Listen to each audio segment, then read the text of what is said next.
Hello guys, সবাই কেমন আছো? আশা করি সবাই ভালো আছো। আজকে আমি রুই মাছের ডিম দিয়ে করলা ভাজি করব। রুই মাছের ডিমটাকে কেটে দিয়ে পরিষ্কার করে নিয়েছি। করলার জন্য করলাটাকে কুচি করে কেটে নিয়েছি। আলু কুচি, করলা কুচি, পেঁয়াজ কুচি এবং কাঁচামরিচ কুচি নিয়েছি। কাঁচামরিচটা কুচিও দিব, আবার আস্তও দিব।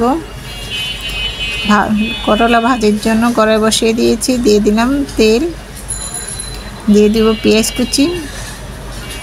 যেহেতু করলা ভাজি করব একটু পরিমাণে পেঁয়াজটা বেশি লাগবে। আমি এখানে 4-5টা পেঁয়াজ কেটে নিয়েছি। পেঁয়াজটাকে একটু হালকা ভেজে নেব, খুব একটা ভাজবো না। দিয়ে দেব 1 চামচ লবণ,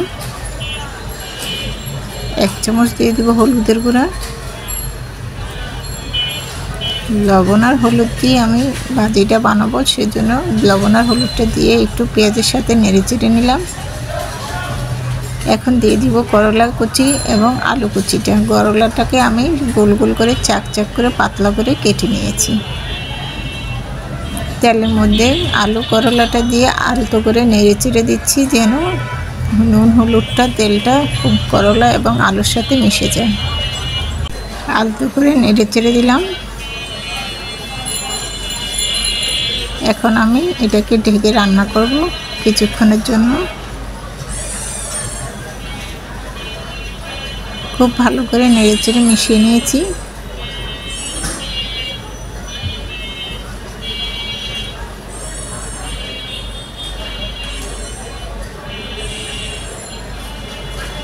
দিয়ে দিব কয়টা কাঁচামরিচ কুচি।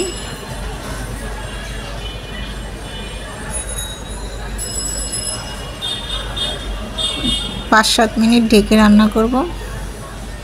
এই ফাঁকে আমি ডিমটাকে হাতে মাখিয়ে নিব। একটা বাটিতে নিয়ে নিলাম ডিমগুলি। এভাবে করে লিকুইড বানিয়ে নিব, হাতে ভালো করে মাখিয়ে। তাহলে ভাজির সঙ্গে একদম খুব সুন্দর মিশে যাবে। সামান্য একটু পানি দিয়ে দিব। লিকুইডটি বানানোর জন্য একটু পানি দরকার, সেই জন্য 2 টেবিল চামচ পরিমাণ পানি ব্যবহার করব। পানিটা দিয়ে দিলাম। একটা চামচের সাহায্যে নেড়ে চেড়ে নেব। চামচের সাহায্যে নেড়ে চেড়ে মিশিয়ে নিচ্ছি। দিয়ে দিব হালকা 1 চিমটি লবণ, দিয়ে দিব 1 চিমটি পরিমাণ হলুদের গুঁড়া, আর দিয়ে দেব 1 চিমটি পরিমাণ মরিচের গুঁড়া। একটু ভালো করে মিশিয়ে নিলাম। মিশিয়ে আমি এখন করলা ভাজির ঢাকনাটা তুলে একটু নেড়ে চেড়ে দিব। আমি করলাটা যেহেতু আগে বসিয়ে দিয়েছি নুন হলুদ দিয়ে, সেই জন্য আমি ডিমের মিশ্রণে লবণ হলুদ মরিচটা ব্যবহার করেছি।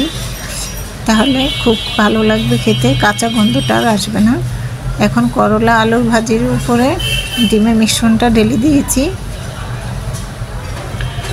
এটাকে আলতো করে নেড়ে চেড়ে একদম খুব সুন্দর করে ভাজি করে নেব। খেতে কিন্তু অসাধারণ মজা, মনে হবেই না যেন করলা ভাজি খাচ্ছেন, মনে হবে অমৃত। একদম খেতে অসাধারণ লাগবে। নেড়ে চেড়ে মিশিয়ে নিয়েছি। আবার 5 মিনিট ঢেকে রান্না করব। যে 5 মিনিট পরে ঢাকনাটা তুলে আবারও আলতো করে নেড়ে চেড়ে দিচ্ছি। ভাজিটা বড়াই হয়ে আসছে। কতটা সুন্দর এবং লোভনীয় লাগছে না? একদম মাছের ডিমে ভরপুর ভাজিতে। আরও কিছুক্ষণ নেড়ে চেড়ে মিশিয়ে নেব। এই ফাঁকে ভাজার জিরার গুঁড়া দিয়ে দিব 1/4 চামচের 1 চামচ। ভাজার জিরার গুঁড়াটা দিলে তো অসাধারণ লাগবে। যেহেতু মাছের ডিম দিয়েছি, সেজন্য জিরার গুঁড়াটা দিলে খুবই ভালো লাগবে। জিরা গুঁড়াটা দিয়ে আলতো করে নেড়ে চেড়ে মিশিয়ে নিয়েছি। চুলাটা অফ করে ভাজিটা নামিয়ে নিয়েছি। একটা মিশ্রণ বলে বেড়ে দেখাচ্ছি। সম্পূর্ণ ভাজিটা আমি একটা বাটিতে তুলে নিচ্ছি। কতটা সুন্দর এবং লোভনীয় লাগছে, খেতে অসাধারণ মজা ছিল। আমার এই রেসিপিটা যদি ভালো লেগে থাকে তাহলে আমার ইউটিউব চ্যানেলে লাইক এবং লাল বাটনটা টিপ দিয়ে দেখবেন, তাহলে নিত্য নতুন রেসিপিটা আপনাদের কাছে পৌঁছে যাবে। এই ভাজিটা বড় ছোট সকলে খুব মজা করে খাবে, খেতে অসাধারণ লাগবে, তিতো ভাব একদম লাগবে না। রেসিপিটা এই পর্যন্তই। আল্লাহ হাফেজ।